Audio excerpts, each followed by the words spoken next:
Okay, so good morning everyone. আজি আপোনাৰ 5th November আৰু আমি ডিজাস্টাৰ মেনেজমেণ্টৰ আজি যোনটো থাৰ্ড টপিক হয় that is related to forest fire.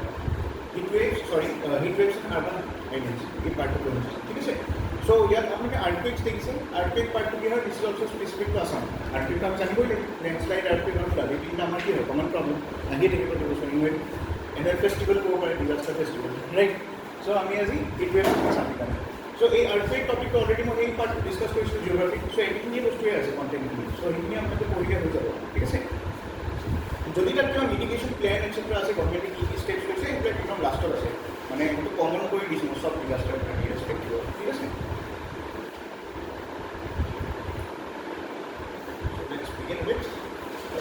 আচ্ছা আৰ্থকুৱেকৰ এইখিনি লগত আমি জিঅ'গ্ৰাফিক কৰিছোঁ দুটা সৰু সৰু বস্তু আছে দেখাই দিম আপোনালোকক মনত আছেনে পি জোন আৰু এছ জোন যোনটো আছিলে শ্বেডো জোন য'ত য'ত আৰ্থকুৱেক নাহে এইখিনি পাৰ্টত আমি জিঅ'গ্ৰাফিক কমন আছে ডিজাস্টাৰ এক্সট্ৰা যদি চাই আমি প্লেনকেইটা পঢ়ি ল'ম ইয়াতে ঠিক আছে প্ৰথম প্লেনটো হ'ল আপোনালোকৰ আৰ্থকুৱেক ৰিস্ক ইন ইণ্ডিয়া চ' যদি চাই এটা চ'ৰ্চ আছে আপোনালোকে NDMA যিটো NDMA গভৰ্ণমেণ্ট ৱেবছাইট হয় আপোনালোকে তাতে যাব তাৰ ভিতৰত আপোনালোকে নেচাৰেল হেজাৰ্ছ বুলি এটা টেব পাব তাত যদি ক্লিক কৰে গোটেইখিনি হেজাৰ্ছ আহি যায় তাত আৰ্থকুৱেকত যদি ক্লিক কৰে তেতিয়া আপুনি এই ডেটাখিনি পাব যে ইন দ্য লাষ্ট 15 years যদি চাই असम में क्या हुआ था you know like we have Assam में नहीं as a whole in India we have like 10 major earthquakes so छोटे छोटे अर्थक्वेक्स को आते ही रहते हर जगह राइट लेकिन जो मेजर अर्थक्वेक है वैसा 10 अर्थक्वेक्स हो गया है एंड इससे अगर डेथ आप देखेंगे death toll is too much more than 20,000 right ये तो गवर्नमेंट फिगर से थोड़ा हो सकता है कम हो बट यूजुअली जो ग्राउंड फिगर होती है ये मच इन्फ्लेटेड आपको पता है ना पहली अर्थक्वेक में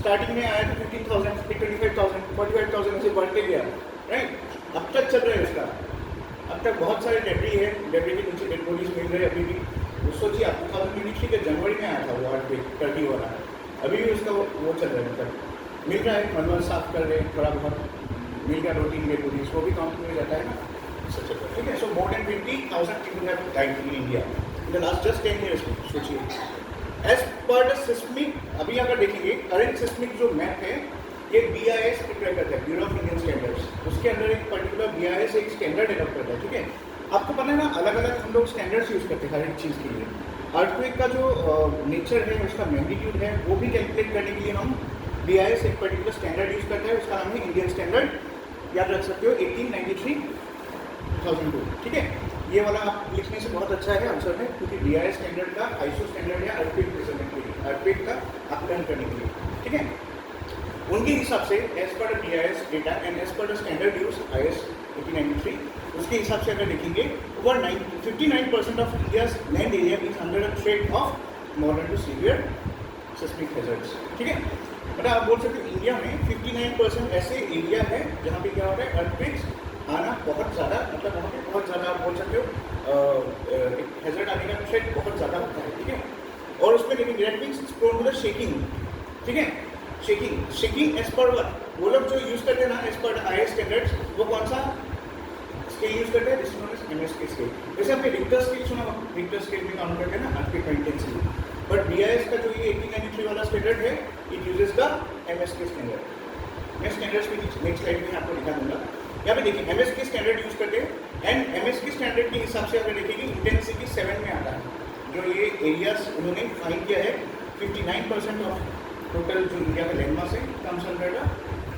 स्केल 7 इंटेंसिटी देखिए इतना ज़्यादा है एंड अबोव वाले का ऑब्वियसली नॉर्थ ईस्टर्न पूरा रीजन स्केल 7 के ऊपर आता है ठीक है इनफैक्ट हिमालयन बेल्ट जो होता है it's considered to be the considered prone to great earthquakes of magnitude more than 8 ये रिक्टर के स्केल के हिसाब से है मतलब हिमालय ऐसा जगह है यू कैन से ऐसे जोन है सिस्मिक जोन है जहाँ पे मोर देन 8 मैग्नीट्यूड का अर्थक्वेक आ सकता है ठीक है मोर देन 8 एंड अगर देखेंगे इन्हें relatively short span of 50 years 4 such major earthquakes have come in the Himalayan belt ठीक है सो आप बोल सकते हो 1897 में देखिए अब हम सिर्फ असम का बात नहीं कर रहे हैं we are talking about entire Himalayan belt जो अल्पाइन बेल्ट है हिमालय का उसके बारे में हम ले रहे हैं ठीक है सो मोर देन 8 मैग्नीट्यूड का अर्थक्वेक आता है अब अगर देखेंगे शिलोंग में 1897 में आपको पता है ना हम असम पे बोलते हैं एक्चुअली वो एक्चुअली शिलोंग से शुरू हुआ था इसलिए उसका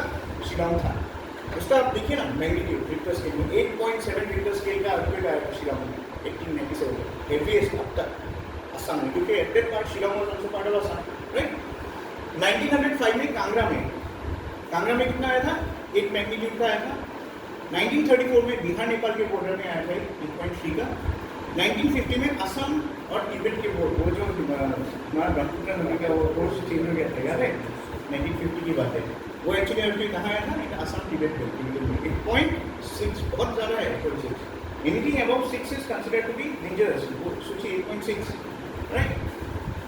अभी हम कुछ अर्थक्वेक स्केल्स के बारे में पढ़ते हैं। यूजुअली जो कॉमन यूज होता है जैसे रिक्टर स्केल सबको पता है, राइट। लेकिन रिक्टर स्केल को छोड़ के भी अलग अलग क्या होते हैं बॉडीज जो कैलकुलेट करते हैं ना, अर्थक्वेक का इंटेंसिटी वगैरह कैलकुलेट करते हैं, that is done as per the following three scales also. जैसे बीआईएस वाले ये वाला स्केल यूज करते हैं, they don't use Richter scale. हो सकता है बहुत सारे लोगों को लगे कि रिक्टर स्केल कॉमन स्केल है, बीआईएस वाले जो आईएसओ स्टैंडर्ड्स मानते हैं this is as per the Richter scale. ऐसा नहीं है, ठीक है।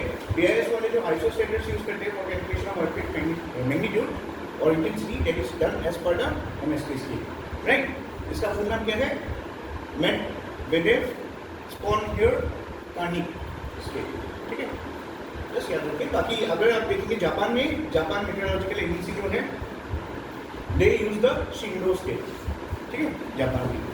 और मोमेंट स्केल भी एक है, मोमेंट मैग्नीट्यूड स्केल, जो यूजुअली यूरोपियन कंट्रीज फॉलो करते हैं, ठीक है। यूएस भी फॉलो करता है, यूएस रिक्टर स्केल फॉलो करता है, इंडिया भी रिक्टर स्केल फॉलो करता है।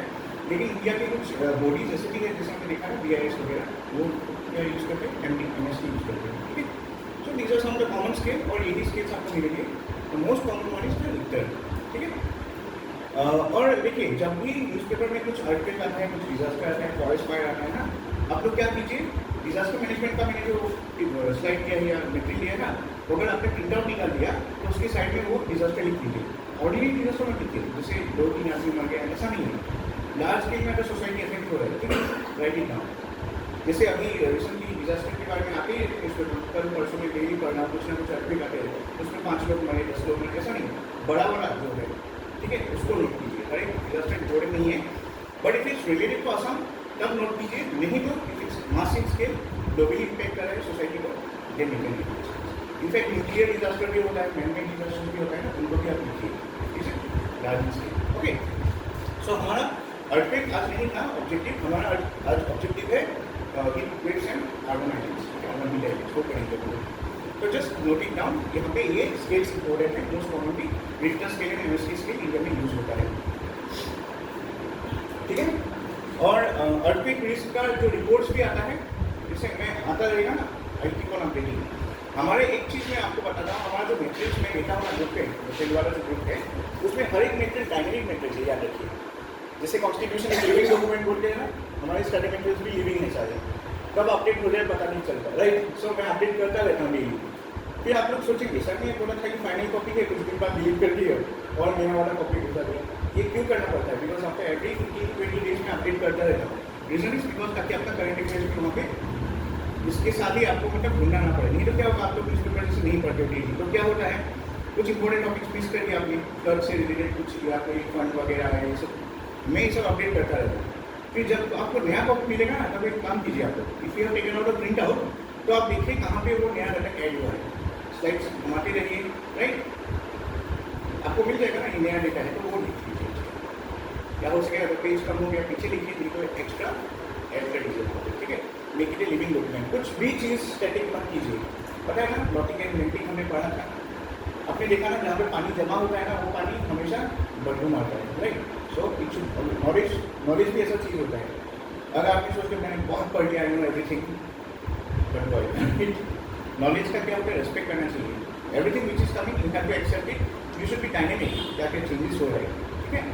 जैसे डिस्ट्रिक्ट का मैंने कल आपको मिला है, जब मैंने सीएम पढ़ाया था, सीएम वाला पार्ट मैंने वहाँ पे बोला था ना आपको, डिस्ट्रिक्ट वाला एडमिनिस्ट्रेशन वाला पार्ट इम्पोर्टेंट है, वो भी क्या है डायनेमिक डेटा है। कल क्या पता चला, कोई नया एडीसी आ गया या कोई आ गया, उनका नाम आपको पता चला, जैसे स्कूल बस में आ गया, कुछ न्यूज़ हमको मिला, इमीडिएटली वो वाले पार्ट में ऐड कर दिया, वहाँ नया वाला कोई आया है, राइट। ऐसे करना चाहिए, this is how you have to prepare your exam.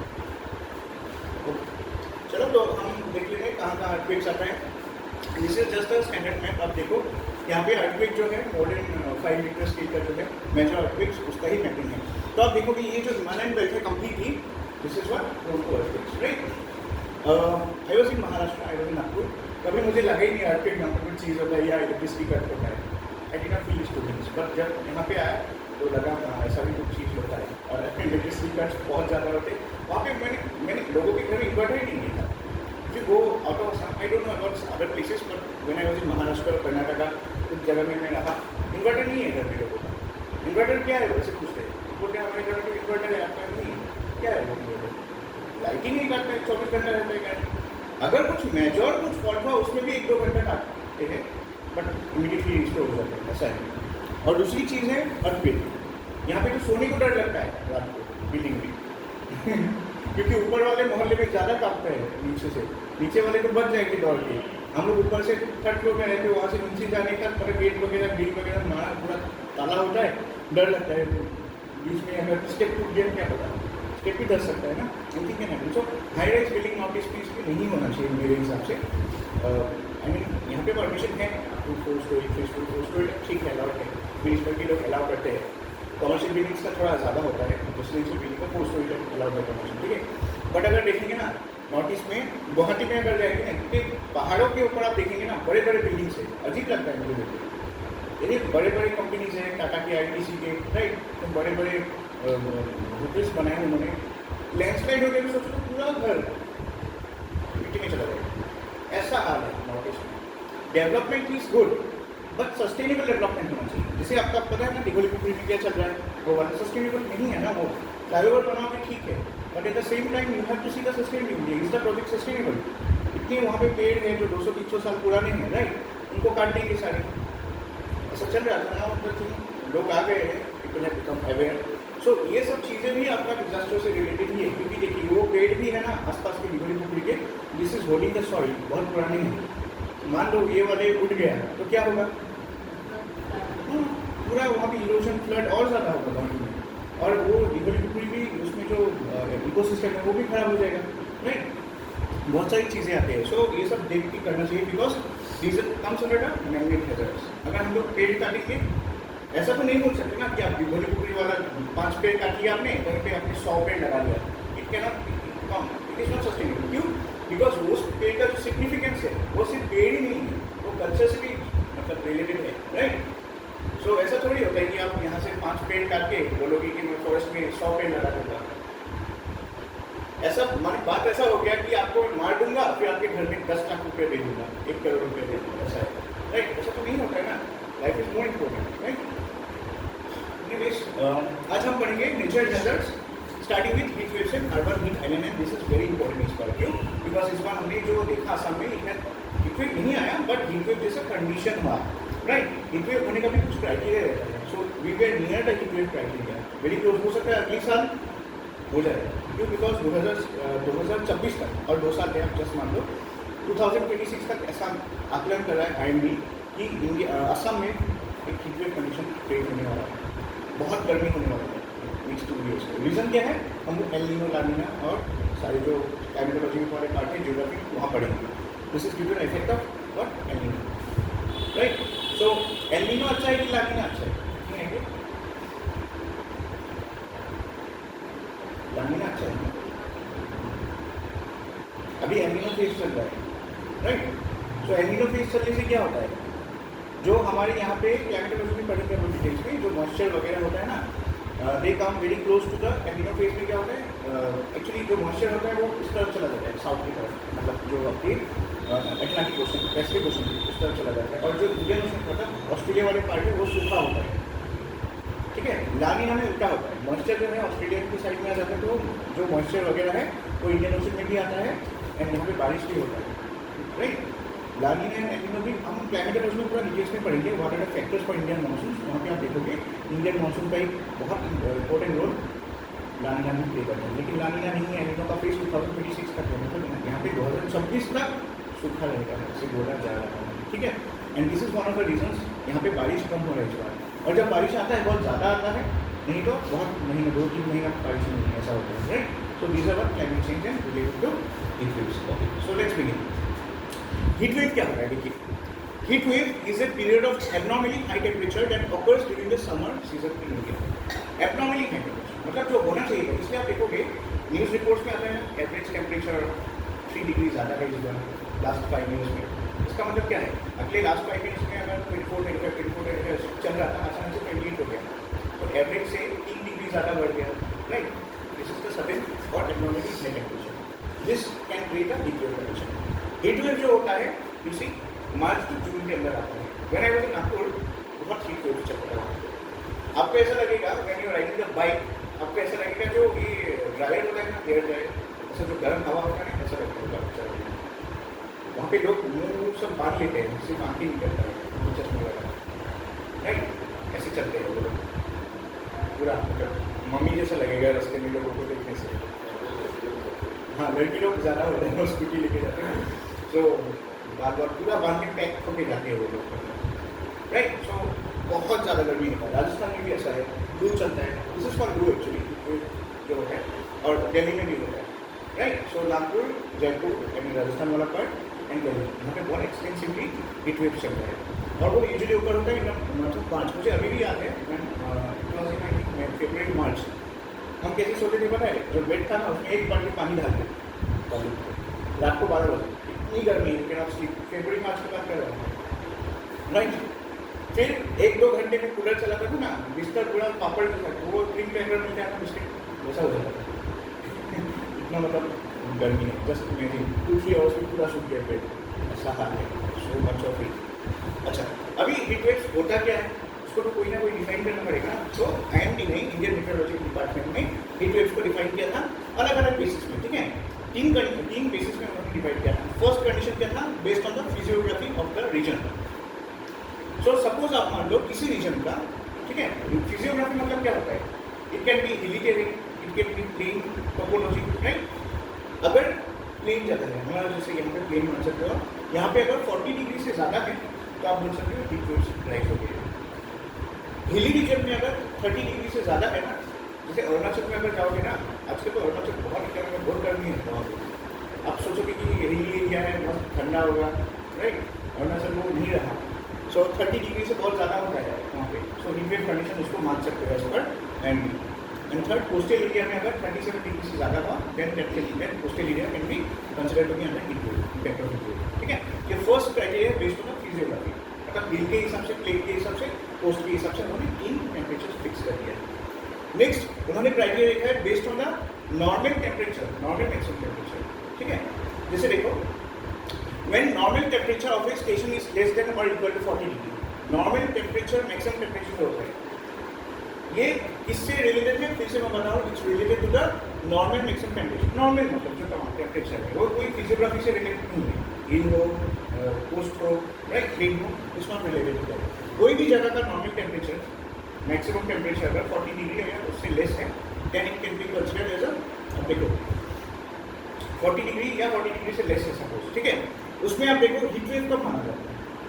Suppose आप मान लो उस पर्टिकुलर जगह में यूजुअली लास्ट 5 to 10 ईयर्स में टेम्परेचर जो होगा वो 35 डिग्री था। अचानक से एक साल आपका मैक्सिमम टेम्परेचर, आप देखोगे इसमें न्यूज़पेपर में लिखा है मिनिमम में मैक्सिमम टेम्परेचर क्यों लिखा है, उससे हमको पता चलता है कितना डिग्रेड कर रहा है। अब अगर देखोगे लास्ट 10 ईयर्स में यहाँ पे असम का टेम्परेचर अगर देखोगे it was around 30 nice temperature, 30 को ऐसा चलता था। आजकल अगर देखोगे 30, 39, सो देयर इज डिविएशन है कि नहीं। सो 5 डिग्री या 5 डिग्री से ज़्यादा अगर है deviation, then it is considered heat wave condition. और अगर 7 डिग्री या 7 डिग्री से ज़्यादा है, then it is severe heat wave condition, ठीक है। दूसरा क्या है, when normal maximum temperature of station is more than 40 degree. किसी की जगह में ऐसा भी हो सकता है जैसे नॉर्मली वो गर्म है पहले से, ठीक है। अभी असम में कैसा होता है, असम इस बारे में गिरेगा क्योंकि असम का नॉर्मल टेम्परेचर 40 से कम है, तो यहाँ पे अचानक अगर 45 डिग्री हो गया maximum temperature, you can call it heat wave, और 47 डिग्री हो गया तो सीवियर हीट वेव। लेकिन किसी किसी जगह में क्या होता है, नॉर्मली 40 डिग्री होता ही है, दिल्ली वगैरह में होता ही है, ठीक है। अगर उस 5 साल में 40 डिग्री है इसमें, पर 40 डिग्री से ज़्यादा हो गया, नागपुर में ऐसा होता है 48 डिग्री जाता है, दिल्ली में 48 डिग्री जाता है, राइट। सो इतनी गर्मी है, अगर 40 डिग्री से ज़्यादा हो गया, राइट, इससे 4 to 5 डिग्री ज़्यादा हो गया, देन हीट वेव, और 7 डिग्री से ज़्यादा हो गया सीवियर हीट वेव। तो समझ लो, मैं फिर से बता रहा हूँ, इसी जगह का जैसे तेजपुर का क्या है, नॉर्मल टेम्परेचर जो है, मैक्सिमम नॉर्मल टेम्परेचर वो क्या है 40 डिग्री से कम है। तो तेजपुर में अचानक से क्या हो गया, 5 to 6 डिग्री का फ्लक्चुएशन आ गया, then we can call it heat wave, और 7 डिग्री का हमसे severe heat wave. But Nagpur जो है वो नॉर्मली 40 से ज़्यादा ही होता है, 42 डिग्री ऐसा होता ही है। तो उसमें अगर 48 डिग्री हो गया तो सीवियर हीट वेव हो गया, 50 डिग्री हो गया तो सॉरी 40 डिग्री हो गया तो हीट वेव होगा, और 50 डिग्री हो गया तो 7 डिग्री राइज होकर फ्लक्चुएट हो गया एंड सीवियर हीट वेव हो गया। So depends on the place, normal temperature इसलिए बोलते हैं नॉर्मल मैक्सिमम टेम्परेचर, राइट। तो दो क्राइटेरिया है नॉर्मल मैक्सिमम टेम्परेचर के हिसाब से, एक है 40 से लेस, एक होता है 40 से मोर। उससे अगर फ्लक्चुएशन होगा एक्चुअल मैक्सिमम टेम्परेचर। ये क्या होता है, when actual maximum temperature is above 45 degree, severe heat wave conditions above 47 degree. ये एक्चुअल टेम्परेचर क्या होता है, normal maximum temperature, actual temperature क्या होता है,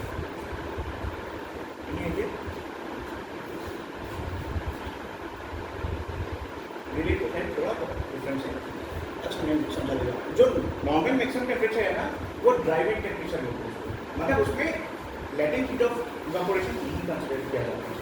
पता है ना लेटेंट हीट ऑफ इवापोरेशन क्या होता है, ड्राई जैसे dry wet temperature, dry bulb temperature और वेट बल्ब टेम्परेचर आपने पढ़ा होगा साइंस में। ड्राई बल्ब टेम्परेचर क्या होता है, जिसमें आप ऐसे इजीली मान लो, सपोज क्या है ये मॉइस्चर है, मॉइस्चर भी क्या करता है हीट को होल्ड करता है, राइट। उसको लेटेंट हीट बोलते हैं। लेटेंट क्यों बोलते हैं, because it is hidden heat. हम नॉर्मली जो टेम्परेचर स्टेशन होता है ना, हम लोग जब कैलकुलेट करते हैं हीट ना, तो ये नॉर्मल जो टेम्परेचर है उसको मतलब मॉइस्चर को काउंट नहीं करते ना, तो उस टेम्परेचर को नॉर्मल टेम्परेचर बोला जाता है, राइट। बट सपोज मान लीजिए उन्होंने ये मॉइस्चर में भी जो हीट है उसको भी उन्होंने कंसिडर किया, then it is considered as actual. ठीक है, तो सिंपल वर्ड्स में बताता हूँ, नॉर्मल टेम्परेचर क्या होगा, the temperature when latent heat of evaporation is not considered and when it is considered is known as actual temperature. Okay, so actual temperature देखिए obviously ज़्यादा होगा नॉर्मल टेम्परेचर से। इसी जगह का अगर नॉर्मल टेम्परेचर 40 डिग्री है, तो अगर उसमें आप इवापोरेशन का जो लेटेंट हीट है वो भी ले लोगे, ऐड कर लोगे, तो ऑब्वियसली आपका actual temperature is more than normal temperature, right. So मान लीजिए इसी जगह का क्या है 45 डिग्री है, लेकिन उससे अगर ज़्यादा हो गया देन इट इज कंसिडर्ड, ठीक है, और 47 या उससे ज़्यादा हो गया तो वो ड्रॉ करके ज़्यादा अच्छा होता है ना पिक्चर ये होने से।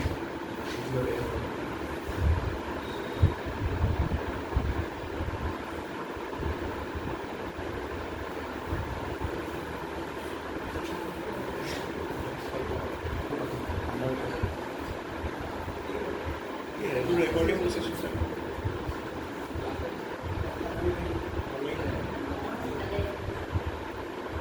और सेकेंड पता है सारा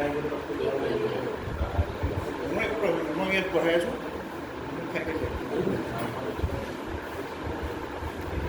একো নাই চিৰঞ্জীৱ মই ফ'কাছ নকৰোঁ কিন্তু এই কৰি থৈ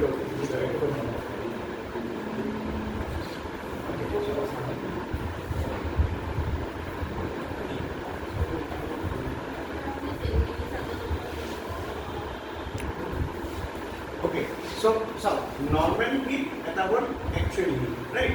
Normal heat কি হয়, যোনটো আপোনাৰ latent heat of evaporation থাকে সেইটো কনসিডাৰ নকৰে। সেইকাৰণে যদি চাই নৰ্মেল হিটটো ইউজুৱেলি কি হয় কাৰণ 40 ডিগ্ৰী সেলসিয়াছ বুলি ধৰা হয়। সো 40 কে যদি ওপৰ হয় তল হয় তাৰ মতে হিট আৰু সিভিয়াৰ হিট ওকে চাওক এটা জেগাত কোনোবা এটা জেগাত হয়তো 40 ডিগ্ৰীতকৈ কম থাকিব পাৰে, ফৰ এক্সাম্পল তেজপুৰ। তাৰ যদি চাই ঘপককৈ যদি 5 ডিগ্ৰী বাঢ়ি যায় তেতিয়া it can be considered as one heat wave, আৰু যদি 7 ডিগ্ৰী বাঢ়ে তেতিয়া সিভিয়াৰ হিট ৱেভ হ'ব। আৰু এটা যেনেকৈ কিছুমান জেগা আছে যে 40 ডিগ্ৰীতকৈ ওপৰত নৰ্মেল হিট থাকে, যেনেকৈ for example Delhi 42 degree 43 degree থাকে। তাত যদি ঘপককৈ আপোনাৰ 48 ডিগ্ৰী হৈ যায়, 5 ডিগ্ৰী যদি আমি ধৰি লওক নৰ্মেল টেম্পাৰেচাৰ তাত 43 ডিগ্ৰী থাকে, তাত যদি 5 ডিগ্ৰী বাঢ়ি যায়, ৰাইট 48 ডিগ্ৰী যদি হৈ যায় দেট কেন be considered age hit wave. আৰু যদি 50 ডিগ্ৰী হৈ যায় দেন সিভিয়াৰ হিট ৱেভ। এইটো ক্ৰাইটেৰিয়াৰ একচুৱেলি হিটত কি হয়, যিহেতু ইয়াত লেটেন্ট হিট অফ ইভাপোৰেশ্যন কমাই থাকে, চ' অভিয়াছলি এইটো টেম্পাৰেচাৰকৈ বেছি হ'ব। চ' ইয়াত ক'ৰ পৰা কাউণ্ট হয় 45 ডিগ্ৰীৰ পৰা কাউণ্ট হৈ যায়। চ' মিনিমাম 45 ডিগ্ৰী হ'ব লাগিব। ইয়াতকৈ যদি বেছি হয় বুজিছানে কথাটো, একেই বাকী চব একেই থাকে। 45 ডিগ্ৰীতকৈ যদি ওপৰ হয় তেতিয়া আপোনাৰ হিট ৱেভ বুলি ধৰে, আৰু যদি 47তকৈ ওপৰ হয় সিভিয়াৰ হিট ৱেভ হয়। চ' IMD বেলেগ বেলেগ ক্লাছিফিকেশ্যন কৰি দিছে, মই কাটিব 3টা ক্লাছিফিকেশ্যন কৰিছে, আৰু বেছিছে একদম ইম্পৰ্টেণ্ট বস্তু হয় সুধিব অৱশ্যে সুধিব পাৰে what are the criteria on which IMD declares heat wave, right. So first we have based on physiography, second we have based on normal maximum temperature, and third based on actual maximum temperature. ये तीन criteria है sir, ठीक है sir. ये सब यहाँ पे क्या होता है देखिए, डिक्लेरेशन में क्या है, डिक्लेरेशन क्राइटेरिया क्या होता है, above conditions must be at least 2 stations में रिकॉर्ड होना चाहिए ये चीज़, क्योंकि डेटा गलत भी हो सकता है किसी स्टेशन में, जैसे 40 डिग्री वाला 47 डिग्री दिखा है, मशीन खराब है, राइट। सो एटलीस्ट 2 स्टेशंस में ऐसा होना चाहिए, हम जिसको मेट्रोलॉजिकल स्टेशन बोलते हैं, राइट। सो जिन्हें मेट्रोलॉजिकल सब डिवीजन, एक मेट्रोलॉजिकल सब डिवीजन होता है, एरिया बड़ा एरिया, उसमें बहुत सारी मेट्रोलॉजिकल स्टेशन रहता है, ठीक है। उसमें कोई रैंडम 2 स्टेशन का डेटा लेते हैं एंड दे सी वेदर इस एरिया में दोनों का डेटा मैच हो रहा है कि नहीं। If the data is matching then they can declare, okay. दूसरा कंडीशन क्या होता है, the conditions must persist for at least 2 consecutive days, 2 consecutive days के लिए होना चाहिए। So very easy to understand, 2 stations में होना चाहिए एटलीस्ट, एंड 2 कंसेक्यूटिव, मतलब ऐसा नहीं आज सॉर्टेड परसों हुआ है, ऐसा नहीं, कंटिन्यूस होना चाहिए 2 दिन। Then only we can declare and we can declare this equate condition, ठीक है। ये तो समझ इंपॉर्टेंट क्राइटेरिया है, ओके।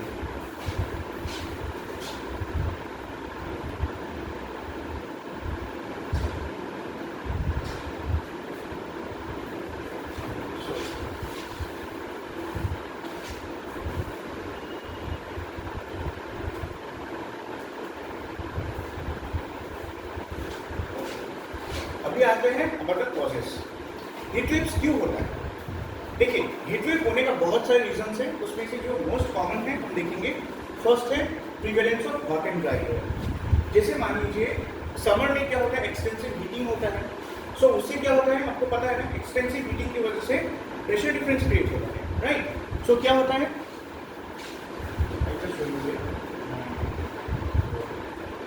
ज्योग्राफी का ही कॉन्सेप्ट है। सो डिजास्टर मैनेजमेंट, इसलिए मैंने बोला था ना, डिजास्टर मैनेजमेंट ज्योग्राफी और ये तीनों रिलेटेड है।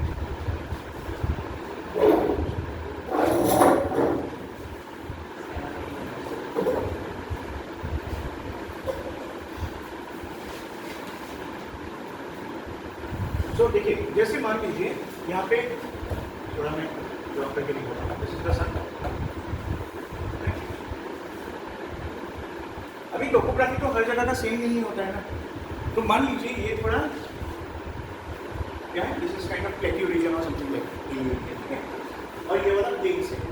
सो अब देखिए क्या होता है, due to extensive heating of the plateaus, plateau है सपोज मान लीजिए, and this is the plane.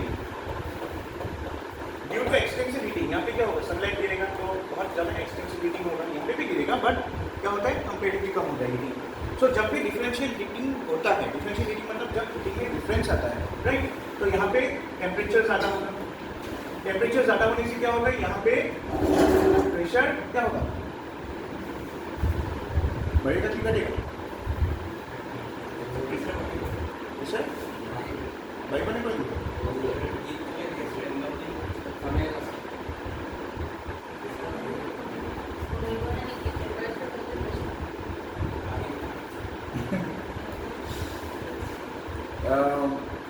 एक बार आप लोग एक काम कीजिए, 2 चीज़ देख लीजिए, अभी देख लीजिए लाइव क्लास में, एक बॉयल्स लॉ, एक चार्ल्स लॉ, अभी देख लीजिए, क्योंकि ये दोनों लॉ ही ज्योग्राफी में, एनवायरनमेंट में, डिजास्टर में यूज होता ही रहते हैं। टाइप कर लीजिए आप, कोई एक देख लीजिए चार्ल्स लॉ और एक कोई देख लीजिए Boyle's law. Side of Charles law और ऑफ बॉयल्स लॉ। मैं याद कुछ को लिखी टेम्परेचर प्रेशर प्रॉब्लम है,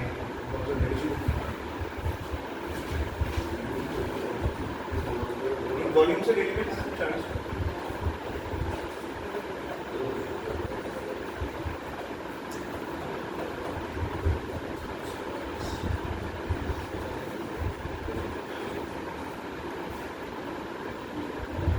टेम्परेचर बढ़ने से प्रेशर घटता है,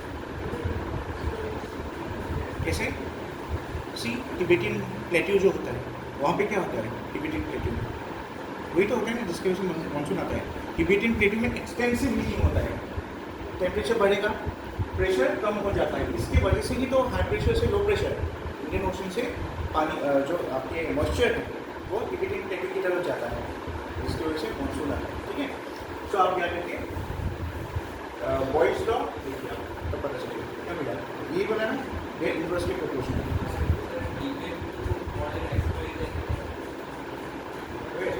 सब टेम्परेचर प्रेशर क्यों है इन्वर्सली प्रोपोर्शनल है दैट मीन्स যেটা টেম্পারেচার বাড়িব और প্রেসার যেটা বাড়িব টেম্পারেচার বাড়িব আর প্রেসার কমিলে টেম্পারেচার বাড়িব ঠিক আছে এটা চাও মই কৈ আছো প্রেসাৰটো কমি গৈছে ইয়াত কি হৈছে যেটা ইয়াত কোল্ড হয় কম্পেয়াৰিভলি তাত কি আপোনাৰ প্রেসার হাই হ'ব ঠিক আছে সো ইয়াত সিস্টেমটো এনেকুৱা হয় যোনটো আপোনাৰ বতাহ হয় air will go in this direction right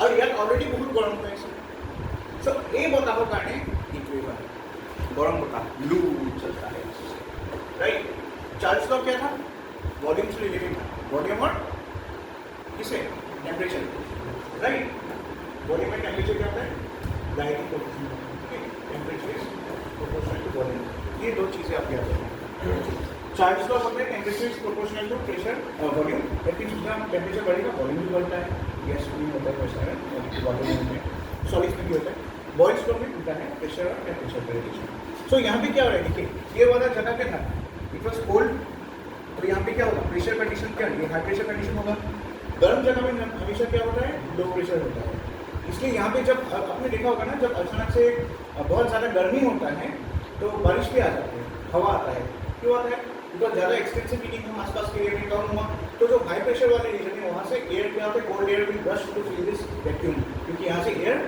ऊपर उठ जाता है राइट वही कंडीशन है सो यहाँ पे भी क्या है कोल्ड एयर है जो it will try to go here why because यहाँ पे जो एक्सटेंसिव हीटिंग हुआ था इसकी वजह से क्या हुआ the air has risen up तो यहाँ पे वैक्यूम वाला कंडीशन क्रिएट होता है इसको फिलअप करने के लिए एयर ये वाले एयर यहाँ से आते हैं एंड ये एयर आते आते यहाँ पे हीटअप हो जाता है कि ऑलरेडी बहुत ज़्यादा गर्मी है यहाँ पे राइट ये एयर का हम इसको लू कहना है गर्म हवा जो लगता है ना राजस्थान वगैरह नागपुर में जो हो रहा है इसका कंडीशन है ओके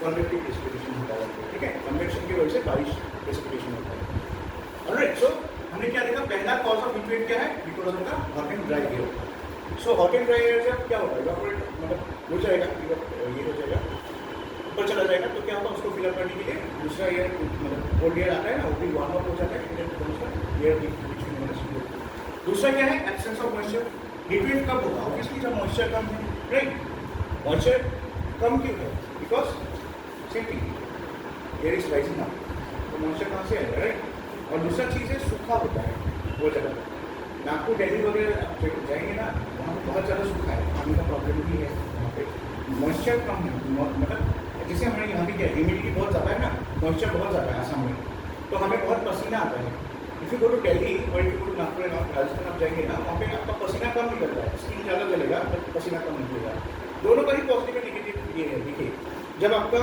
यहाँ पे क्या होता है लोग डिहाइड्रेशन से मरते हैं चक्कर आता है पानी कम होने से राइट गर्मी में राजस्थान में ऐसा नहीं होगा आप नहीं मरेंगे बट क्या होगा आपका स्किन जल जाएगा स्किन बर्न्स होता है राइट क्योंकि मॉइस्चर है ही नहीं तो पानी पियो रिटेन करेगा बॉडी यहाँ पे क्या है मॉइस्चर बहुत ज़्यादा है तो हमारी स्किन भी क्या करते हैं पोर्स के थ्रू वो निकाल देते हैं राइट पसीना ओके फिर क्लाउडलेस स्काइज कहाँ पे हीट वेव कंडीशन आता है जहाँ पे क्लाउड्स नहीं है क्लाउडलेस स्काइज से क्या होता है सनलाइट डायरेक्टली आप आता है without any interference cloud usually क्या करता है जब सनलाइट देता है क्लाउड उसको एब्जॉर्ब कर लेता है हीट को बट ऐसा नहीं हो पाता इसके हीट वेव का कंडीशन बहुत ज़्यादा होता है large amplitude anti cyclonic flow anti cyclone condition जहाँ पे बनता है साइक्लोन एंटी साइक्लोन को केमिकोलॉजी में पढ़ेंगे जस्ट आप याद रखिए साइक्लोन और एंटी साइक्लोन दोनों के केस में हम पढ़ेंगे जब एंटी साइक्लोनिक कंडीशन बनता है ना कहीं पे उसमें भी क्या होता है एंटी साइक्लोन में क्या होता है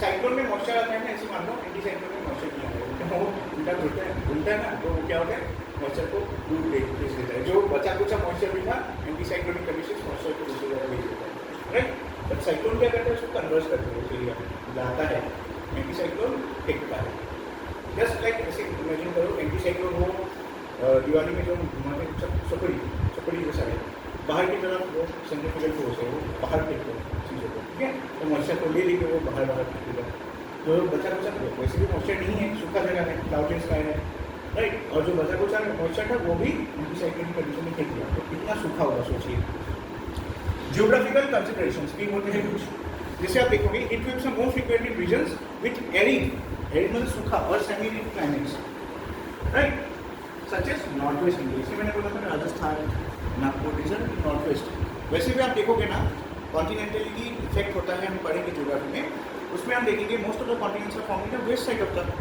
most of the deserts are found in the west side of the continents, right. So India का नॉर्थ वेस्ट रीजन भी सूखा है इसलिए। Prevailing westerly winds during summer months can spread heat waves eastward and southward. अभी westerly winds जो होते हैं, westerly winds हमेशा वेस्ट से ईस्ट फ्लो होता है, ये याद रखिए। जब ईस्टर्ली बोलते हैं ना तो ईस्ट से वेस्ट जाता है, but westerly goes from west to east, right. North east monsoon मतलब क्या होता है, नॉर्थ ईस्ट से आता है, नाम से आता है। Westerly monsoon, the south west monsoon क्या होता है, जो साउथ वेस्ट से आता है। सो हमारे यहाँ पे जो बारिश होता है वो किससे होता है, साउथ वेस्ट मानसून से होता है। और जो रिट्रीटिंग मानसून है वो उल्टा जाता है ना, कैसे जाएगा, इस डायरेक्शन में। सो वो जो कि ओरिजिन कहाँ हो रहा है, नॉर्थ ईस्ट में हो रहा है, तो नॉर्थ ईस्ट मानसून भी बोला जाता है उसको, रिट्रीटिंग मानसून, ठीक है। अच्छा, वो एक रीज़न है। अभी जो आपके वेस्टर्ली विंड्स है वो क्या करते हैं, गर्मी कंडीशन। अभी असम में क्यों गर्मी हो रहा है, you can give this as one of the reasons कि हमको पता है कि जो नॉर्थ वेस्ट रीजन है इंडिया का, वहाँ पे एक्सटेंसिव हीटिंग होता है, ड्राई कंडीशंस प्रिवेल होता है, उससे क्या होता है, गर्मी का कंडीशन होता है। और जो ईस्टर्ली विंड्स वेस्टर्ली विंड्स है वो क्या करते हैं, वेस्ट से इस तरफ, ईस्ट की तरफ उस गर्म हवा को भेज देता है, राइट। इसकी वजह से क्या होता है, बोल सकते हैं कि असम में हीट वेव कंडीशन होने लगा है, क्योंकि एक्सटेंसिव हीटिंग वहाँ पे हो रहा है। अभी आपको देखोगे आप लोग वहाँ पे कि आप वहाँ पे भी आजकल बारिश होता है, राइट। वो मेडिटेरियन की वजह से होता है। मेडिटेरियन जो हवा आता है ना, वो विंटर में भी रेनफॉल कॉज कराता है वहाँ पे, और रिलीफ भी होता है उनको। कभी कभी इतना बारिश हुआ राजस्थान में, 2-3 साल में आप देखोगे फ्लड भी आया था वहाँ पे। दुबई, ये तो छोड़ो, दुबई देखो, डेजर्ट है पूरा, राइट। बारिश कैसा हुआ था इस बार, देखा है दुबई में, रास्ते में गाड़ी ऐसे नाव की तरह जा रहा था, ऐसा हार्ड हो गया था। So why, because the climate change, climate का बेल्ट हम पढ़ेंगे जब ना, प्रेशर बेल्ट तब क्लियर होगा आपको, सब कुछ शिफ्ट हो रहा है, ठीक है। IT सीजन भी शिफ्ट हो रहा है।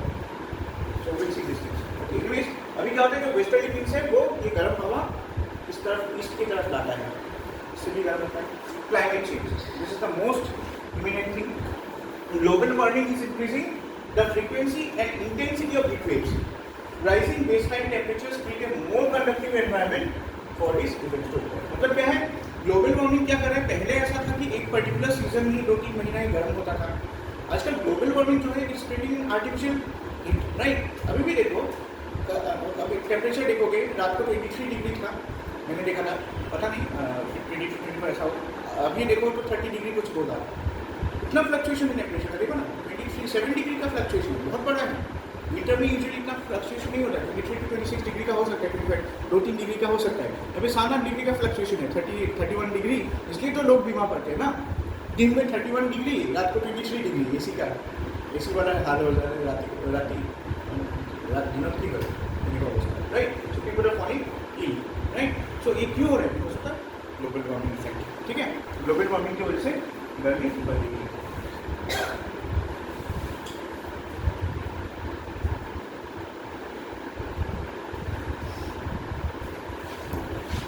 नेक्स्ट हम देखते हैं, यस, यहाँ भी लामीना थोड़ा आ जाएगा, बट क्लाइमेटोलॉजी में एकदम डेप्थ में पढ़ेंगे, और लामीना भी आने का चांस बहुत है। ज्योग्राफी में बहुत क्वेश्चन आए इस बार, इसमें अगर देखेंगे, इसमें ज्योग्राफी में कम से कम 6 क्वेश्चन आया था 20। तो you can expect 1 question on heat wave और लामीना एल नीनो मिला के वो लोग हिंदी देगा, जैसे ज्योग्राफी मिला के क्वेश्चन देता है, ठीक है। तो अच्छी तरह पढ़ेंगे। अच्छा, अभी थोड़ा हम देखते हैं अब जेट स्ट्रीम्स। जेट स्ट्रीम्स भी हम पढ़ेंगे क्लाइमेटोलॉजी में, थोड़ा एक ग्लिम्स देख लेते हैं। देखिए, हीट वेव्स के बारे में कर रहे, हमने क्या देखा था, नॉर्थ वेस्ट में जो गर्मी होता है वो एक रीजन, दूसरा रीजन क्या है, जो जेट स्ट्रीम्स भी होता है responsible. In 2010 south west trip of Russia, अगर देखोगे वो रशियन बेल्ट वहाँ पे दिखा हुआ है, was devastated by severe heat wave, ठीक है। रशिया सोचो, जहाँ पे ठंडी होती है, राइट, -30 -40 व्लादिवोस्टॉक देखिए कितना ठंडा है, राइट। वहाँ पे देखिए सीवियर हीट वेव कंडीशन आया था 2010 में अचानक से। इस क्यों आया था, एक रीजन है, because of a particular jet stream which is known as STJ। Jet stream भी बहुत टाइप है, उसमें से एक पर्टिकुलर जेट स्ट्रीम के बारे में बोल रहे हैं, सब tropical jet stream. Jet stream मतलब एक, यू कैन मान लो एक हवा का एक पर्टिकुलर कूलम है जो एक साइड फ्लो करता है और एक डायरेक्शन में फ्लो करता है, और बहुत हाई वेलोसिटी में फ्लो करता है, उसके पास में जो भी आएगा वो चीज़ उड़ा ले जाएगा, वही अपर एटमॉस्फेरिक हवा होता है। तो ये सब चीज़ें हम क्लाइमेटोलॉजी में पढ़ेंगे। जेट स्ट्रीम्स का टाइप भी मैं आपको समझा दूंगा आपको, ठीक है। इतना डेप्थ में हम नहीं जाते, जस्ट ये देखो वहाँ पे वो पिंक वाला आपको दिख रहा है, this is the direction of A jet stream. आपको पता है जो फ्लाइट्स उड़ते हैं ना स्ट्रेटोस्फीयर में, वो क्या करते हैं जेट स्ट्रीम्स को अवॉइड करते हैं, उनको पता होता है जेट स्ट्रीम किस पर्टिकुलर इसमें चल रहा है, कितने किलोमीटर की डिस्टेंस पे चल रहा है, क्योंकि अगर जेट स्ट्रीम के रास्ते में आगे ना प्लेन उड़ा के ले जाएगा, प्लेन तो कैसे हो जाएगा, कहाँ गिरेगा कुछ पता नहीं। So they always avoid jet streams, okay. और जेट स्ट्रीम जो होता है वो अपर एटमॉस्फेरिक विंड है यू कैन से, और ये जो जेट स्ट्रीम आया था वो क्या है, STJ सब ट्रॉपिकल जेट स्ट्रीम। अभी देखिए ये जेट स्ट्रीम कैसे आया, ये जेट स्ट्रीम जो होता है ना, ये पूरे वर्ल्ड में ऐसे मतलब घूमता रहता है पैटर्न बना के, वो ऐसे घूमेगा, सर्कुलेट होता रहता है, राइट। सो ये जब थोड़ा नीचे आ गया एक टाइम पे तो क्यों आया, देखिए ये जो यहाँ पे आप देखिए दिस इज यूरोप, राइट, ये रशिया है। सो ये वाला कंडीशन देखिए क्या है, यहाँ पे बहुत ज़्यादा गर्म है, summer pattern for Russian Indian club क्यों आया था, देखिए ये वाला क्या है, डेजर्ट एरिया है ना, मिडल ईस्ट है, ये अफ्रीका वाला है पार्ट ये, तो यहाँ पे बहुत एक्सट्रीम गर्म हुआ। और ये जो जेट स्ट्रीम आया वो क्या हुआ, यहाँ पे आप देखोगे तो यूरोप से जब ये ऐसे जाना था उसको ऊपर से, राइट, और उस बार क्या हुआ वो नीचे आ गया। सो इससे क्या हुआ, जो कूलिंग है वो यहाँ पे ब्लॉक होने लगा। क्यों ब्लॉक होने लगा, बिकॉज यहाँ से अगर देखोगे, देखो ऊपर से अगर जाना कुछ प्रॉब्लम नहीं था, लेकिन ये जेट स्ट्रीम क्या हुआ, ये जेट स्ट्रीम आप देखो ये थोड़ा नीचे बैंड हो गया उस टाइम, होता है ऐसा, ठीक है। तो उसके लिए इंडिया उसका मर्जी जैसे जाए, वो कभी इस बेल्ट में अगर घुस गया तो क्या होगा, ये वाला ऑलरेडी बेल्ट गर्म है, तो ये ठंडा है, जेट स्ट्रीम भी अपर एटमॉस्फेरिक विंड है, तो ऑब्वियसली ठंडा होगा ना उसका टेम्परेचर। तो ये जो गया तो ये ऐसे जाना था, तो ये देखिए ये यूजुअली क्या करता है, ये जेट स्ट्रीम, आप याद रखिए एक चीज़, एटमॉस्फेयर जब हम पढ़ेंगे क्लाइमेट उसमें क्लियर होगा, ये जो क्या होता है कूल ठंडा जो हवा होता है ना यूजुअली वो कैसे फ्लो करता है, नॉर्थ पोल से फ्लो करता है नीचे की तरफ, तो इसलिए तो यहाँ पे ठंडा होता है। बट उस टाइम जो जेट स्ट्रीम आया था उसने क्या किया, उस ठंडे हवा को ब्लॉक कर दिया, राइट, क्योंकि वो अपने पाथ में, मैंने बोला ना, वो एक बार अपना पाथ पकड़ लेगा ना, विंड चाहे दूसरा विंड हो या कोई ऑब्जेक्ट हो, वो किसी को आने नहीं देगा, ब्लॉक्स द थिंग्स, राइट। तो ये वाले पार्ट में जेट स्ट्रीम जब फ्लो होने लगा तो ये जो ठंडा हवा पहले आ रहा था आर्कटिक से, राइट, ये ब्लॉक होने लगा, और यहाँ से जो गर्म हवा है वो उसको समझ में आया, वो इस तरह फ्लो होने लगा। तो क्या हुआ, वाइड स्प्रेड ड्राउट वगैरह हुआ, हीट वेव्स कंडीशन हुआ। ये अगर जेट स्ट्रीम ऐसे स्ट्रेट चला जाता, ये ऐसे वेटिंग पैटर्न बना के ऊपर से चला जाता ना, तो ठंडा हवा यहाँ पे ब्लॉक कर लेता, यहाँ पे भी करता, लेकिन क्या है यहाँ पे इतना गर्म वाला कंडीशन नहीं होता, यहाँ पे ये वाला तो जेट स्ट्रीम ये तो हवा ही है। हाँ हवा ही, देखिए एक हवा है जो फास्ट चल रहा है, एक हवा स्लो है। जैसे इस रूम पे अगर ये फैन देखिए, ये फैन क्या कर रहा है, आसपास के जो दूसरे हवा है उसको पुश कर रहा है, इसलिए तो आपको ठंडा लग रहा है ना, नहीं तो वो गर्म हवा आ जाता है आपका, राइट। तो जेट स्ट्रीम भी क्या है, एक हवा का ऐसे कुलम है जो क्या करता है, जो गर्म या ठंडा हवा है दोनों के बीच में एक बाउंड्री बनाता है, ऐसे आप मान लो। लेकिन ये बाउंड्री जब पीछे आ गया ना तो क्या हुआ, यहाँ पे ठंडा हवा ब्लॉक हो गया और यहाँ पे ये हवा इसका जगह लेने लगा, तो एक बाउंड्री वॉल बन गया ना, इसे सोचो एक वॉल बन गया, ठंडा हवा जो है यहाँ तक रह गया और जो गर्म हवा है उसने अपना बाउंड्री बना लिया यहाँ तक, तो ये हीट ऊपर होती है, तो इस ये वाला रीजन बहुत ज़्यादा गर्म हो गया। हवा एक जगह में रुक जाता है क्या? ये कॉन्टिन्यूस है, जेट स्ट्रीम क्या होता है, कंटिन्यूस सर्कुलेशन है हीट का, और इसके चारों ओर चक्कर लगाता रहता है, इसलिए यू कैन से एक फास्ट मूविंग कोलम है, बहुत ज़्यादा स्पीड में जाता है, और वो क्या करता है, जो गर्म हो ठंडा हो कंडीशन उसको बैलेंस करता है। इसलिए इक्वेट्स हम जब ये पढ़ते हैं हाइड्रोलॉजी करते हैं, यूजुअली हम लोग मानसून सीजन वगैरह में जेट स्ट्रीम स्पीड पर वन का रीजन से हम लोग जैसे हाई प्रेशर लो प्रेशर वाला रीजन पढ़ते हैं ना, जो आपका मेस्पेडिस हाई जो होता है वहाँ से टिबिटियन कैटली जाता है, मॉइस्चर लेके जाता है, दूसरा आपका एमिनो लामिना कंडीशन होता है, तीसरा आप हीट वेव्स बोल सकते हो, हीट कंडीशन से हीट करता है, राइट। हम लोग मेडिटेरियन वाला पढ़ते हैं, लेकिन यूजुअली हम जेट स्ट्रीम भूल जाते हैं। जेट स्ट्रीम भी इंपॉर्टेंट फैक्टर है जिसकी वजह से टेम्परेचर फ्लक्चुएशन आता है, ठीक है। और रशिया में जो 2010 में ड्राउट आया था, this was because of this STJ सब ट्रॉपिकल जेट स्ट्रीम, जिसकी वजह से क्या हुआ, ये जेट स्ट्रीम नीचे आ गया, ये कूलम ऑफ एयर नीचे आ गया, इससे क्या हुआ, जो कोल्ड विंड है और जो हॉट विंड है दोनों के बीच क्या हुआ, आर्टिफिशियल आप मान सकते हो वॉल जैसा बन गया। तो पहले कोल्ड विंड रशिया के नॉर्दर्न पार्ट तक आता था, लेकिन अब नहीं आ पाया, तो जो हीट वेव्स नीचे से जा रहा था वो ऊपर उठने लगा, समझ में आ रहा है ना, उस जगह में नहीं लगा। तो एक बाउंड्री जिसे आप मान रहे, आर्टिफिशियल बाउंड्री है, वॉल है, जैसे मान रहे वॉल है, तो यहाँ पे ये वाला रीजन ठंडा हो गया क्योंकि यहाँ पे ठंडा हवा आ रहा है आर्कटिक से, और ये जो वॉल के इस तरफ साउथ में ये वाला गर्म हवा सब यहाँ पे आ गया, राइट। तो ये जो है ना, ये यूजुअली ऐसे पैटर्न में जाता है, ऊपर ऊपर से जाता है, लेकिन इस बार थोड़ा ज़्यादा नीचे आ गया और यहाँ पे ज़्यादा ऊपर उठ गया। ये विंड का पैटर्न है, ठीक है। Jet stream can take any path. कल अगर सपोज मान लीजिए आप जेट स्ट्रीम अगर इंडिया तक नीचे आ जाता है, so there is a high chance कि जो आर्कटिक वाली ठंडी विंड है ना, वो इंडिया का जो नॉर्थ ईस्टर्न पार्ट है, नॉर्दर्न पार्ट है, सेंट्रल पार्ट है, उसको भी बर्फ बना देगा, मतलब वैसा कंडीशन हो जाएगा। 0 डिग्री, 10 डिग्री, -10 डिग्री ऐसे कंडीशन में जा सकता है।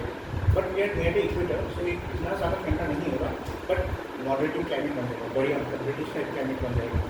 ब्रिटिश मीटिंग में देखा ना लंदन में 10 डिग्री 12 डिग्री सुबह जाते ही नहीं, राइट, ऐसा कंडीशन हो जाएगा। लेकिन वो लोग बन नहीं, लंदन वाले फ्रिज हो जाएगी, वो हमें नॉर्थ पोल वाला कंडीशन हो जाएगा, ठीक है, because of this jet stream. So jet streams बहुत ही इंपॉर्टेंट है, वी यूजुअली नेग्लेक्ट है, पर हम डेप्थ करेंगे ना क्लाइमेटोलॉजी का, ठीक है। जियोमॉर्फोलॉजी के बाद हम लोग क्लाइमेटोलॉजी शुरू करेंगे, फिर ओशिनोलॉजी देखेंगे। अच्छा, सो ये कंडीशन है। अभी देखिए, मैंने वही बोला था, जो आपके हीट वेव्स है from central Asia, from Arabian peninsula and north Africa, वो क्या हुआ, वो ऊपर उठने लगे, and this is why there was transformation. फिर देखिए और एक कंडीशन है जिसके वजह से हीट वेव्स आता है, this is El Nino and La Nina. अभी El Nino and La Nina जो होता है, they alter the cloud cover. ये क्लाउड कवर है विंड पैटर्न से, इससे रिलेटेड है एल नीनो ला नीना, ठीक है। डिटेल्स में हम क्लाइमेटोलॉजी में पढ़ेंगे, जस्ट फैक्टर्स क्या करते हैं, क्या क्या रीजंस है। एसटीजे है, मतलब जेट स्ट्रीम्स है, ठीक है। एग्जाम्पल में आप 2010 वाले एसटीजे का फिनोमेना दे सकते हो, जो डाइवर्ट वाला एल नीनो ला नीना दे सकते हो आप। 2026 में एल नीनो फेस हुआ है, चल रहा है। एल नीनो जो है कंडीशन साउथ अमेरिका में मिल रहा है, वहाँ पे बहुत बढ़िया बारिश हो रहा है इस साल। 2026 तक साउथ अमेरिका में अगर जाओगे बिजनेस बहुत बढ़िया होगा, अभी हो सकता है। अभी आप देखो न्यूज़ में, वहाँ पे आपको पता है अभी बहुत ज़्यादा हरिकेन वगैरह आ रहा है साउथ अमेरिका से। यूजुअली नॉर्थ अमेरिका में आता था हरिकेन वगैरह, अब साउथ अमेरिका में बारिश का कंडीशन ऑफ फ्लड वगैरह बहुत ज़्यादा है। मैक्सिको में इस बार आया था, बट पढ़ा है कि नहीं, 2-3 दिन गए। मैक्सिको कहाँ पर, साउथ अमेरिका है, क्यों हो रहा है, मतलब क्लाइमेट भी ऐसा है ना, जब देता है चप्पल फाड़ के देता है। इतना बारिश हो गया मैक्सिको में, फ्लड आ गया। और 4-5 साल अगर आगे देखोगे ना, तो आसाम को छोड़ो, आसाम अदर कंट्रीज के राजस्थान में भी बारिश है इंडिया में। तो भगवान जब देता है चप्पल फाड़ के, ऐसा बात है। एल नीनो अभी साउथ अमेरिका के ऊपर मेहरबान है, तो मैक्सिको में फ्लड आ गया, तो ज़्यादा पेड़ में किसी भी क्या होता है, खराब हो जाता है, ऐसा ज़्यादा बारिश हो गई। फिर बहुत लोकल विंड्स भी होता है। लोकल विंड्स हमने देखा, अभी ग्लोबल विंड्स हमने देखा है। ग्लोबल विंड जेट स्ट्रीम का ग्लोबल विंड बोल सकते हो, ठीक है, क्योंकि वो पूरा ग्लोबली चल रहा है।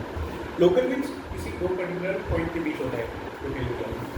फॉर एग्जाम्पल लू जो होता है, it's hot wind that originates in the desert regions of Iran. Iran में देखोगे, पाकिस्तान में देखोगे, third desert area of India के वेस्टर्न डेजर्ट, वहाँ पे क्या होता है, लू चलता है। हम इसको लोकली लू बोलते हैं, अलग अलग जगह में अलग अलग नाम है लोकल विंड्स का, ठीक है। वो भी हम विंड सिस्टम्स में पढ़ेंगे, वो भी है केमिकल। इसमें सिरप बोलते हैं, मिस्ट्रल बोलते हैं, कोल्ड विंड, हॉट विंड सब पढ़ेंगे, राइट। अच्छा, लू अभी देखते हैं, हॉट विंड है, पहली बात है लू कैसा विंड है, ये भी कुछ स्टेटमेंट दे सकते हैं। Loo is type of hot wind किया जाता है, ठीक है। फिर it blows eastward in the Indian plain region in the months of May and जून।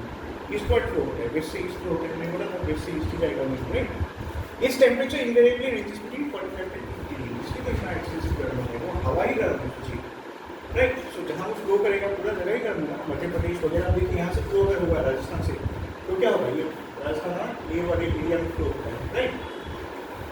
इधर पूरा बेल्ट ही गर्म है। देखो उड़ीसा कितना गर्म होता है, छत्तीसगढ़, मध्य प्रदेश, महाराष्ट्र का नॉर्दर्न पार्ट, विदर्भा, राइट, तो पानी नहीं होता है। फिर अब देखो राजस्थान है, फिर उड़ीसा से देखिए ये ऐसे फ्लो होता है इसमें। सो अगर ये ऐसे फ्लो होता और ज़्यादा गर्म होता है, राइट। ब्लू फ्लो हो रहा है, देखिए वी डोंट नो कंडीशन सब लिंक है। कल अगर हीट वेव्स ऐसे हो गया, जो हो रहा है अभी धीरे धीरे, आपको पता है हीट वेव्स से ज़्यादा, तो इसलिए लू जैसे कंडीशन होने लग रहा था। और देयर इज एक्सपेक्टेशन 2025 और 26 में लू फ्लो होगा आसाम में।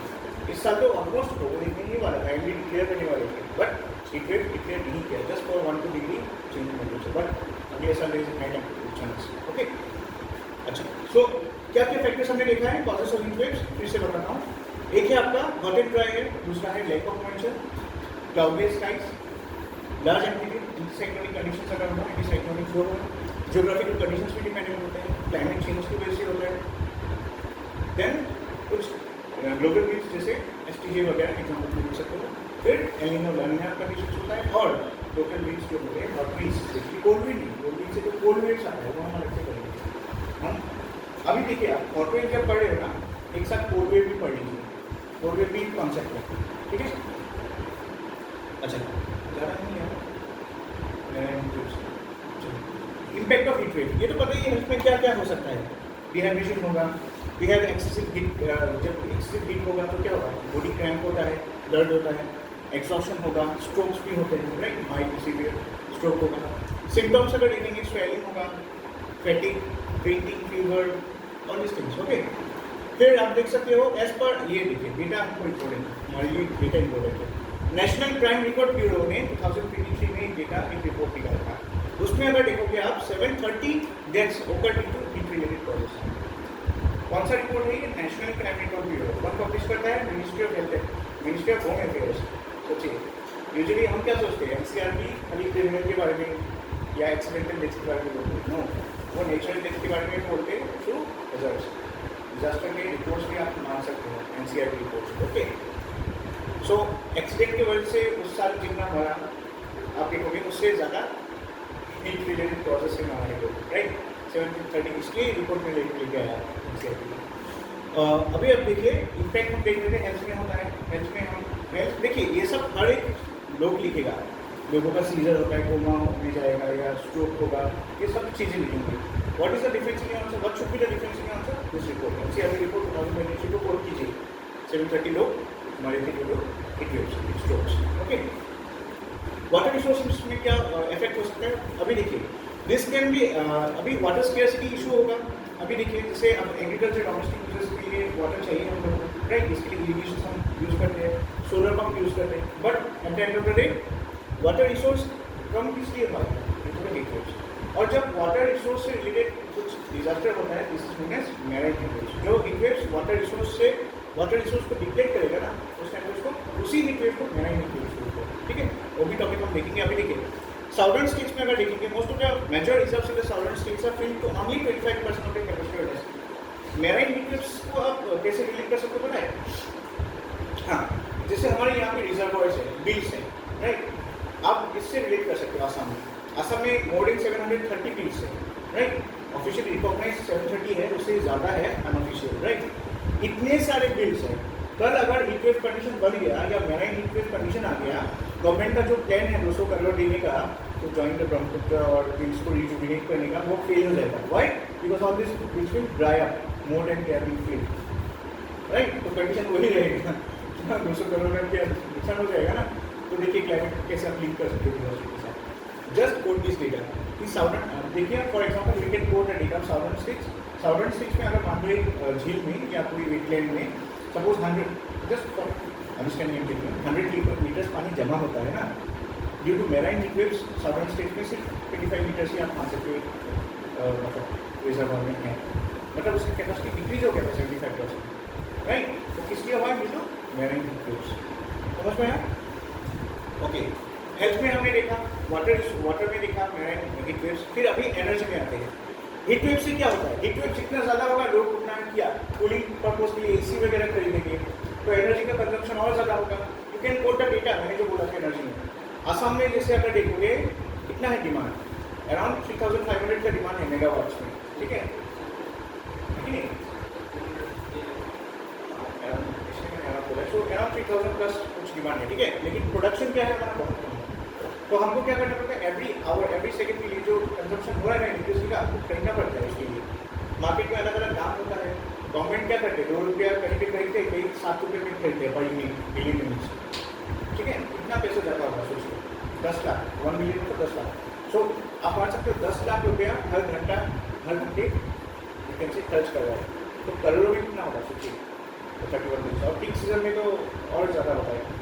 अभी गवर्नमेंट का भी ऐसा हाल है, जैसे मैंने 2023 में एक स्टेटमेंट पढ़ा था, इसका नोट्स बनाया था, सीएम सर ने बोला था कि असम में अचानक से इतना डिमांड बढ़ गया इलेक्ट्रिसिटी का, राइट, पहले ऐसा नहीं होता था। सो असम में एक प्रॉब्लम क्या है, हमारा जनरेशन जितना है उससे ज़्यादा कंजम्पशन नहीं, हम लोग प्रोड्यूस कर रहे हैं अराउंड 300 मेगावाट्स, राइट, और बाकी सारा अब अगर 3000 भी मान लो तो 2700 मेगावाट हम लोग को खरीदना पड़ता है, बहुत ज़्यादा खर्चा होता है, राइट। सो कूलिंग पर्पजेस के लिए हम यूज़ करते हैं। फिर कहाँ पे इम्पैक्ट हो सकता है? क्रॉप्स एंड लाइफ स्टॉक्स में। सो एग्रीकल्चर इफेक्ट होगा तो it will obviously effect the crops and life stocks. क्या होगा? सूखा हो जाएगा ना, क्योंकि हीट वेव से क्या मतलब रिलेटेड है? ड्राउट सुना है, सूखा जब पड़ जाता है ना, वो किसलिए होता है? हीट वेव्स की वजह से होता है। उससे क्या होगा? आपका फसल खराब होगा, लाइफ स्टॉक्स की जो एनिमल्स होते हैं वो भी मर जाएंगे गर्मी की वजह से, right. So this things will happen. और इन क्रॉप्स हाई टेम्परेचर, अभी देखिए क्रॉप्स में क्या होता है, लाइफ स्टॉक्स में क्या होता है, मैंने दो स्टेटमेंट दिया है। क्रॉप्स में क्या होता है? High temperature hinders the ability to use sunlight for energy reducing growth and, मतलब क्या होता है? क्रॉप जो सनलाइट यूज करते हैं ना, एक पर्टिकुलर ऑप्टिमम टेम्परेचर होता है जिसमें वो सनलाइट यूज कर सकते हैं, सनलाइट जो इलेक्ट्रोमैग्नेटिक वेव से उसको यूज कर सकते हैं। बट अगर हीट कंडीशन बहुत ज़्यादा हो गया ना, तो उनका एबिलिटी जो होता है ना, वो सनलाइट का जो वो पर्टिकुलर फ्रिक्वेंसी को एब्जॉर्ब करने का वो काम हो जाता है। सो टेक्निकली जा रहे हैं हम लोग, तो समझ लीजिए बात ऐसा है कि आप मान सकते हो कि ऐसे मान लो हम लोग खाना खाते हैं नॉर्मल, अभी अगर फैमिली बन करके आप लोग यहाँ पे खाना वगैरह खा सकते हो, पर एक्सेस गर्म हो गया तो आपको खाना छोड़ो, हम बाहर बैठते हैं, ऐसा होगा ना। तो प्लांट्स का भी ऐसा होता है, एक टाइम पे वो खाना बना रहा है एक पर्टिकुलर टेम्परेचर में, हीट ले रहा है, एब्जॉर्ब कर रहा है, फ्रिक्वेंसी एब्जॉर्ब कर रहा है, खाना बना रहा है, फोटोसिंथेसिस कर रहा है। बट हीट वेव कंडीशन अगर ज़्यादा हो गया ना, तो उसका जो एबिलिटी होता है ना, इन जो एबिलिटी है उसका बॉडी में, वो प्लांट एब्जॉर्ब नहीं कर पाता है फ्रिक्वेंसी को, तो वो क्या होगा? सूख जाएगा, मर जाएगा, right. They can not produce their food due to excess temperature. This is the reason. Livestock में क्या होता है? उनका जो फिजियोलॉजिकल कंडीशंस एंड बिहेवियर है वो चेंज होता है। कुत्ते कभी जैसे आप देखा है ना, पागल की तरह बिहेव करने लगते हैं अचानक से, बहुत ज़्यादा गर्मी पड़ने से। चिड़िया भी आप देखोगे हवा हमें कहीं पे नहीं है, तो छुप जाते हैं वो लोग, वेट करके शाम तक, राइट। ये सारी कंडीशन साइकोलॉजिकल जो फिजियोलॉजिकल और साइकोलॉजिकल बिहेवियर है वो चेंज हो जाता है एनिमल्स का भी, ठीक है। Also impacts this animals as well, और उसका ब्रीडिंग कैपेसिटी भी कम हो जाता है, राइट। और फिर क्या है? हाँ, ये तो आपको पता ही है, वाइल्ड और फॉरेस्ट फायर भी लगता है। क्यों? देखिए, फॉरेस्ट सर्वे ऑफ इंडिया ने क्या किया था? आपको मैंने कल परसों एक लिंक किया था Indian state of forest report का 2021 का, ठीक है। वो फॉरेस्ट सर्वे ऑफ इंडिया ही निकालता है, ये वाला बोली। सो वही ISFR वाला रिपोर्ट है, यहाँ पे मैंने नहीं लिखा, समझ लो। जो FSI है ना, फॉरेस्ट सर्वे ऑफ इंडिया, वो क्या करता है? एक पर्टिकुलर रिपोर्ट निकालता है जिसे बोलते हैं Indian state of forest report 2021। और उन्होंने एक डेटा दिया था 2021 में कि इंडिया में जो फॉरेस्ट फायर होता है ना, 21.4% एरिया जो होता है they're vulnerable to forest fires, और ये परसेंटेज और भी बढ़ेगा। व्हाई? एल नीनो ने बोला, आप कैसे नहीं कर सकते चीज़ों को? देखो एल नीनो हो रहा है, सूखा हो रहा है, हीट वेव ज़्यादा हो रहा है, क्लाइमेट चेंज की वजह से भी हीट वेव ज़्यादा हो रहा है, CO2 ज़्यादा है, राइट। और इस चीज़ का हीट वेव क्या होगा? और ज़्यादा सूखा पड़ेगा, प्लांट्स का एबिलिटी क्या होगा? कम हो जाएगा, फोटोसिंथेसिस का एबिलिटी मर जाएंगे, तो क्या होगा? बायोमास में कन्वर्ट हो जाएगा, बायो हो जाएगा, थोड़ा चिंगारी एरिया मतलब ये फॉरेस्ट फायर, और फॉरेस्ट फायर और ज़्यादा पड़ेगा, सूखा जितना बढ़ रहा है, right. All this things will be और ISFR को छोड़ कर उन्होंने बोला है अभी 1.4% एरिया जो दिया था पूरा total is a prone to forest fire, vulnerable forest fire. तो ऐसा नहीं है कि सिर्फ वो जंगल वाली पाइन वाली थी मेन फॉरेस्ट में फायर लगता है, ऐसा नहीं है। उस पर नॉर्मल फॉरेस्ट में भी आ जाते हैं, राइट। This can happen. अभी हम छोटा सा टॉपिक है और दो स्लाइड, एक स्लाइड है, ठीक है, दो स्लाइड है, एक NDA में का जो गाइडलाइंस है वो फिनिश है। चलो अच्छा ठीक है, हम नेक्स्ट क्लास में पढ़ेंगे, okay. So heat wave shift कर लेते हैं, मैराइन हीट वेव्स और NDA में गाइडलाइंस हम नेक्स्ट क्लास में कर लेते हैं, ज़्यादा नहीं है आप